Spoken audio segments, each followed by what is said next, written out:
വയനാട്ടിലെ വന്യജീവി ആക്രമണത്തിൽ പ്രതിഷേധിച്ച് UDF പ്രഖ്യാപിച്ച ഹർത്താൽ പുരോഗമിക്കുകയാണ്. ലക്കിടിയിൽ UDF പ്രവർത്തകർ വാഹനങ്ങൾ തടഞ്ഞത് സംഘർഷത്തിനിടയാക്കി.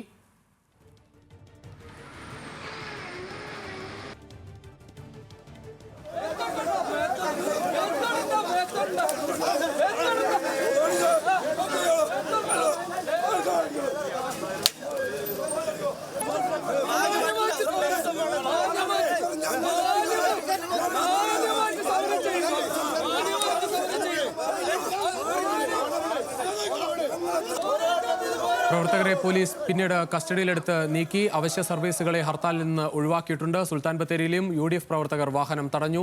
ആഷിഖ് റഹ്മാൻ ചേരുന്നു കൂടുതൽ വിവരങ്ങളുമായി. ആഷിഖ്, ജില്ലയുടെ വിവിധ ഭാഗങ്ങളിൽ ഇപ്പോഴും പ്രതിഷേധം ഈ രീതിയിൽ തന്നെ പുരോഗമിക്കുകയാണ്.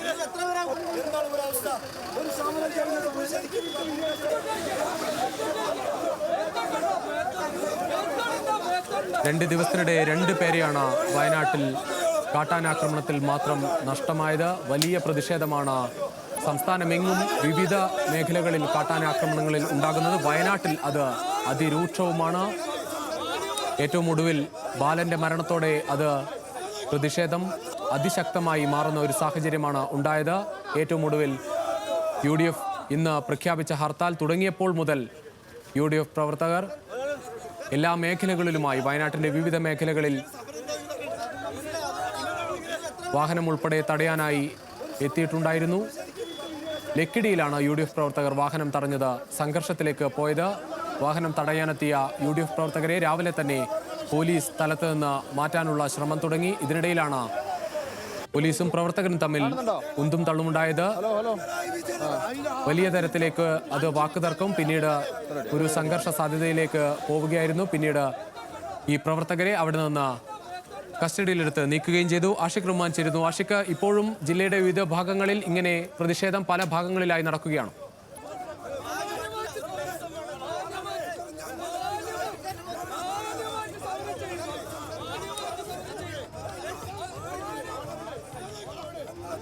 ആഷിഖ്, കേൾക്കാമെങ്കിൽ സമരം ഏത് രീതിയിലാണ് ഹർത്താൽ പുരോഗമിക്കുന്നത്?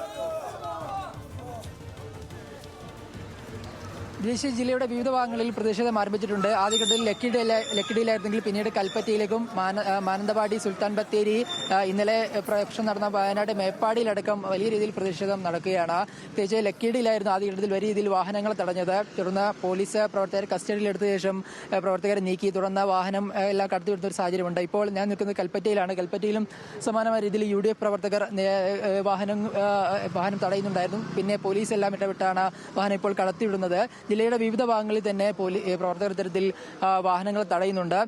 ഈ 2 ദിവസത്തിന് ശേഷം തുടർച്ചയായി ഈ 2 പേർ തന്നെ കൊല്ലപ്പെടുന്ന സാഹചര്യത്തിലാണ് പ്രത്യേകിച്ച് സമരത്തിലേക്ക് വാഹനങ്ങൾ തന്നെ തടയുന്ന ഒരു സാഹചര്യത്തിലേക്ക് പോയിട്ടുള്ളത്. ഇപ്പോൾ കുറച്ച് UDF പ്രവർത്തകർ ചേരുന്നുണ്ട്. നിങ്ങളെ സമരവുമായി മുന്നോട്ട് തന്നെയാണ്, വാഹനങ്ങൾ തടയും? തീർച്ചയായിട്ടും സമരമല്ല, ഇത് വയനാട് ഹർത്താലാണ്, ജനങ്ങളുടെ പ്രതിഷേധമാണ്. ഇവിടുത്തെ ജനങ്ങൾക്ക് സ്വസ്ഥമായി ജീവിക്കണം. നമ്മുടെ സ്വത്തിനും ജീവനും സർക്കാർ ഒരു വിലയും കൽപ്പിക്കാത്തൊരവസ്ഥയിലാണ് ഉള്ളത്. എല്ലാ ഭാഗത്തും ആനയും പുലിയും കടുവയും നാട്ടിലിറങ്ങിക്കൊണ്ടിരിക്കുക. കുട്ടികൾക്ക് സ്കൂളിലേക്ക് രാവിലെ 6 മണിക്കോ മറ്റോ സ്കൂളിലേക്കോ മദ്രസകളിലേക്കോ മറ്റ് സ്ഥാപനങ്ങളിലൊക്കെ ജോലി ചെയ്യുന്ന സ്ഥലത്തിലേക്കോ ആളുകൾക്ക് പോകാൻ ഭയമായി തുടങ്ങിയിട്ടുണ്ട്. അതുപോലെ വൈകുന്നേര സമയങ്ങളിൽ 6 മണി കഴിഞ്ഞ് കഴിഞ്ഞാൽ ആളുകളൊന്നും റോട്ടിലേക്ക് ഇറങ്ങുന്നില്ല. ഗ്രാമങ്ങളൊക്കെ കടയൊക്കെ അടച്ചു പോവാണ്. വലിയ പ്രയാസത്തിൽ ആളുകളൊക്കെ, എല്ലാവർക്കും അടവും ലോണും കാര്യങ്ങളൊക്കെ ഉണ്ട്. അപ്പം മൃഗങ്ങളുടെ ശല്യമാണ്. ആനിമൽസ് കംപ്ലീറ്റ് നിറഞ്ഞു കിടക്കുകയാണ് പല ഭാഗത്തും. അപ്പോൾ അതിനെതിരെ UDF പ്രഖ്യാപിച്ച ഹർത്താലാണ്. ഈ ഒരു ഹർത്താലുമായിട്ട് എല്ലാവരും സഹകരിക്കുന്നുണ്ട്. പ്രത്യേകിച്ച് വ്യാപാരി വ്യവസായിക്ക് ഒരു സ്പെഷ്യൽ താങ്ക്സ് കൊടുക്കുക. കാരണം അവർ ഇന്നലെ പറഞ്ഞിരുന്നത് സഹകരിക്കില്ല എന്നായിരുന്നു. പക്ഷേ ഇന്ന് കടകമ്പോളങ്ങളൊക്കെ ഭാഗികമായിട്ട് അടഞ്ഞു കിടക്കുന്നുണ്ട്. ടാക്സി വാഹനങ്ങളൊന്നും നിരത്തിൽ ഇറങ്ങുന്നില്ല. 2 വീലർ പോലും ഇറങ്ങുന്നില്ല. അത്യാവശ്യ സർവീസ് മാത്രമാണ് പോകുന്നത്. അത് നോക്കിയിട്ട് ഹോസ്പിറ്റൽ കേസോ മറ്റോ ഒക്കെ ഉണ്ടെങ്കിൽ നമ്മൾ അവരെ വിടുന്നുണ്ട്. അതുപോലെ ദീർഘദൂര സർവീസുകളാണ് വരുന്നതെങ്കിൽ അവരെ പറഞ്ഞ് ബോധ്യപ്പെടുത്തിക്കൊണ്ട് കുറച്ച് സമയം അവർ നമ്മളോട് സഹകരിച്ച് അവർ മുന്നോട്ട് പോവുകയാണ്. നിങ്ങളെ സമരം രാഷ്ട്രീയ പ്രേരിതമാണെന്നാണ് LDF പറയുന്നത്.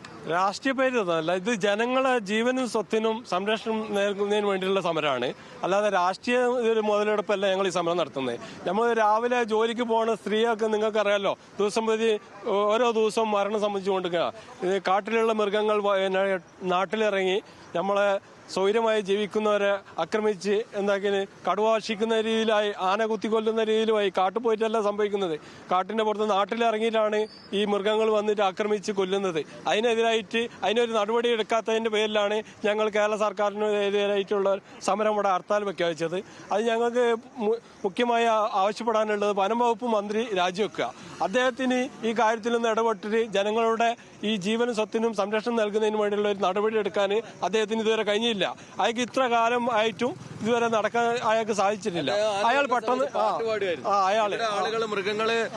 ആളുകളെ ഭക്ഷിച്ച ആ കടുവ ഭക്ഷിച്ച ആ ദിവസം വനംവകുപ്പ് മന്ത്രി പാട്ടുപാടിയുടെ സ്റ്റേജിൽ തുള്ളുന്ന ഒരു കാഴ്ചയൊക്കെയാണ് കാണാൻ സാധിച്ചത്. അപ്പോൾ LDFന് തീർച്ചയായിട്ടും പറയാം ഇത് പ്രേരിതമാണെന്ന്. കാരണം അവരുടെ ഇത് മറക്കണമെങ്കിൽ, അവരുടെ ഈ ജാള്യത മറക്കണമെങ്കിൽ ഇത്തരം പ്രസ്താവനകൾ കൊണ്ടാണ് എന്നും അതിനെ തടയിടാറുള്ളത്. എനിക്ക് തോന്നുന്നു അന്ന് വനംവകുപ്പ് മന്ത്രി മദ്യപിച്ചിട്ടാണോ പാട്ടുപാടിയെന്നുള്ളത് ഞങ്ങൾക്കൊരു സംശയമുണ്ട്. അത് ഞങ്ങൾ എന്താ വെച്ചാൽ അത്രയൊരു മരണം സംഭവിച്ചിട്ട് ജനങ്ങൾ ഇവിടെ ദുഃഖത്തിന് നിൽക്കുമ്പോൾ ആൾ മദ്യപിച്ചിട്ട് സ്റ്റേജിൽ കയറി പാട്ടുപാടാന്ന് പറഞ്ഞാൽ ചില്ലറ വലിയ പ്രതിഷേധത്തിലാണ് UDF പ്രവർത്തകർ. വയനാട്ടിലെ ഹർത്താൽ പുരോഗമിക്കുകയാണ്. വിവിധ സ്ഥലങ്ങളിൽ വാഹനങ്ങൾ തടഞ്ഞത് വലിയ സംഘർഷത്തിലേക്ക് പോകുന്ന ഒരു സാഹചര്യമുണ്ടായി. പിന്നീട് പ്രവർത്തകരെ പോലീസ് അറസ്റ്റ് ചെയ്ത് കസ്റ്റഡിയിലെടുത്ത് നീക്കുകയും ചെയ്തു. അവശ്യ സർവീസുകൾ എന്തായാലും ഹർത്താലിൽ നിന്ന് ഒഴിവാക്കിയിട്ടുണ്ട്. വിവരങ്ങൾ നൽകുകയായിരുന്നു ആഷിഖ് റഹ്മാൻ.